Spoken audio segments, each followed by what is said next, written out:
Former President Donald Trump has once again thrust himself into the center of the Israeli-Palestinian conflict with a characteristically audacious proposal. He envisions a radical transformation of Gaza, aiming to turn it into a thriving hub often dubbed the Riviera of the Middle East. This ambitious plan, unveiled during his meeting with Israeli Prime Minister Benjamin Netanyahu, involves a complete overhaul of the region's infrastructure and economy. The crux of Trump's proposal lies in the United States assuming control of Gaza. This would involve a significant American military and economic presence, potentially for an extended period. Trump believes this direct intervention is necessary to break the cycle of violence and underdevelopment that has plagued the region. However, the proposal has been met with widespread skepticism and outright condemnation. Critics argue that it undermines Palestinian self-determination and ignores the root causes of the conflict. They view it as an attempt to impose an externally designed solution on a complex and deeply rooted issue. The international community, including key Arab states, has also voiced strong opposition. This proposal is likely to further complicate the already precarious situation in the Middle East.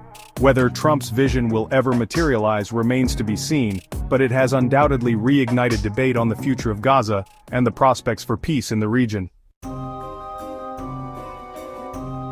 Trump's Gaza proposal has triggered a wave of criticism from both sides of the political aisle. Democrats have been particularly scathing, with some labeling it deranged and insane.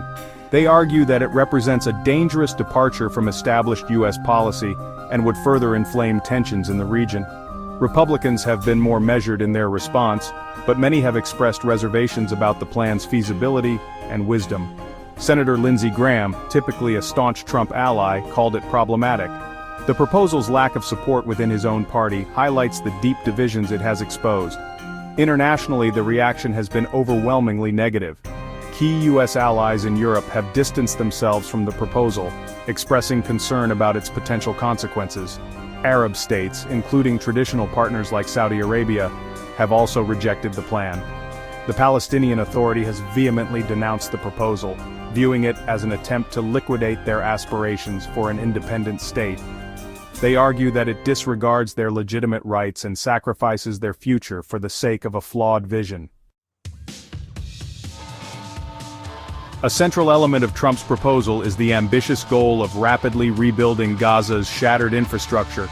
He envisions a massive reconstruction effort, transforming the impoverished territory into a thriving economic hub. However, experts have cast doubt on the feasibility of achieving this transformation within the proposed timeframe. The scale of destruction in Gaza is immense, a grim testament to years of conflict and neglect. Rebuilding basic infrastructure like housing, hospitals, and schools will require a colossal investment of time, resources, and expertise. Moreover, the ongoing blockade and political instability pose significant challenges to any reconstruction effort.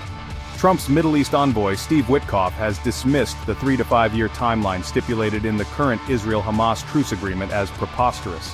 He argues that a much longer period, potentially decades, will be needed to achieve the desired transformation.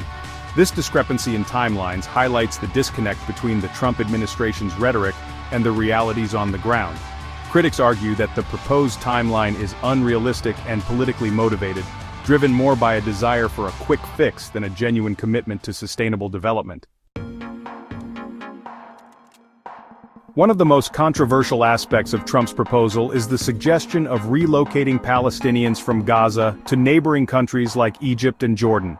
This idea, while not entirely new, has been met with fierce resistance from Palestinians and the broader Arab world. Palestinian leaders view this proposal as a blatant attempt to erase their presence in their homeland. They argue that it violates their right of return and undermines their aspirations for an independent state. The Palestinian Authority has categorically rejected any plan that involves the forced displacement of their people.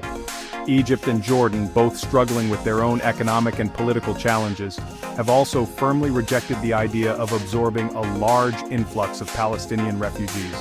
They argue that such a move would destabilize their countries and exacerbate existing tensions. The international community has echoed these concerns, emphasizing the importance of a negotiated solution that respects the rights and aspirations of all parties involved.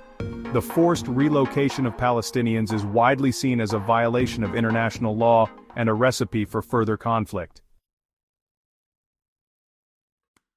Section 5. The Israel-Hamas Truce, a fragile peace. Trump's proposal comes at a time when a fragile truce between Israel and Hamas is in effect. The agreement, brokered after a devastating round of fighting, has brought a temporary halt to the violence, but its long-term prospects remain uncertain.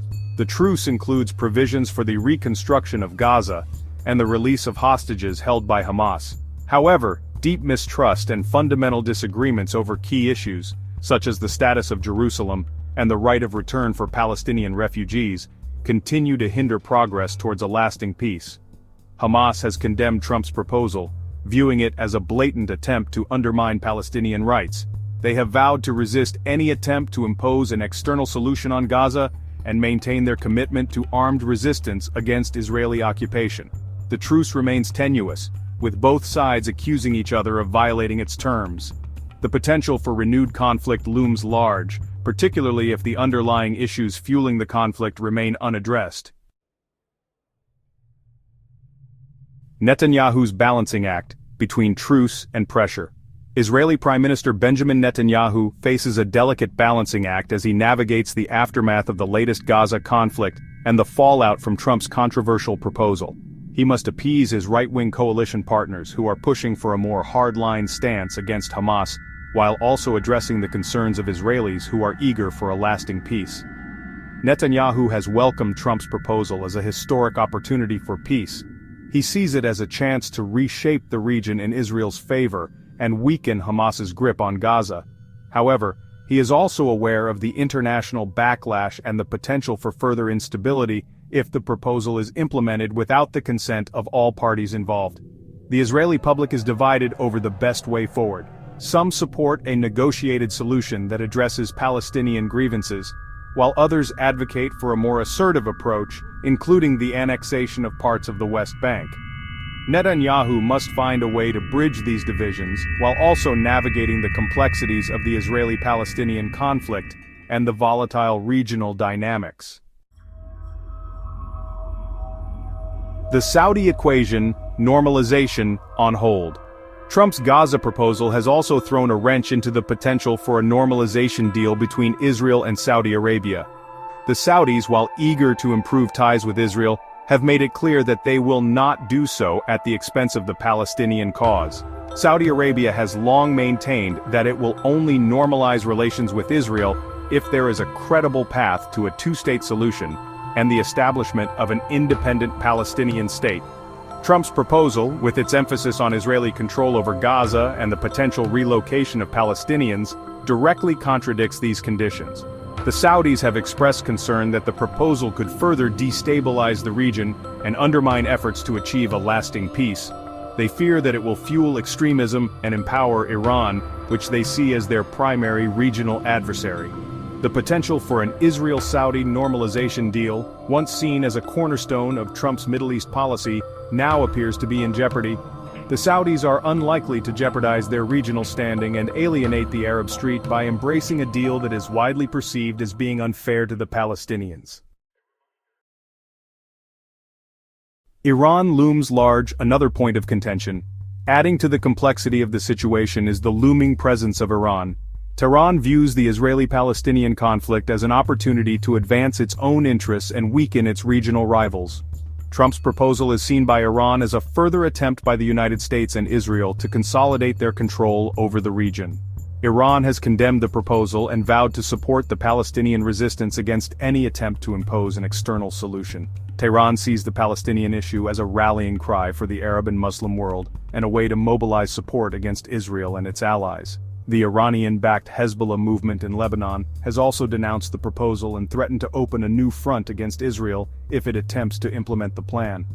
Hezbollah's vast arsenal of rockets and missiles poses a significant threat to Israel, and any escalation of tensions could quickly spiral out of control.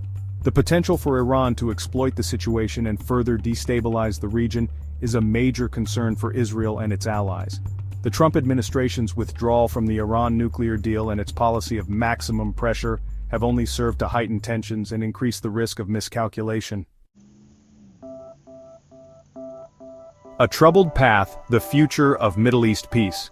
Trump's Gaza proposal has injected new uncertainty into the already volatile Middle East peace process. Instead of offering a viable path towards a two-state solution, it has exacerbated existing tensions and deepened divisions between the parties involved. The proposal's lack of support from key international actors, including Arab states, underscores its flaws and the challenges it faces. The widespread condemnation it has elicited highlights the need for a more balanced and inclusive approach, one that prioritizes dialogue, compromise, and a genuine commitment to addressing the legitimate aspirations of both Israelis and Palestinians. The road ahead remains fraught with obstacles. The deep mistrust between the parties, the ongoing violence, and the lack of a clear political horizon make it difficult to envision a breakthrough in the near future. However, the urgency of finding a just and lasting solution remains as pressing as ever. The international community must play a more proactive role in facilitating dialogue, providing economic assistance, and creating the conditions for a sustainable peace. The alternative is a continuation of the status quo, with its attendant cycle of violence, suffering, and missed opportunities.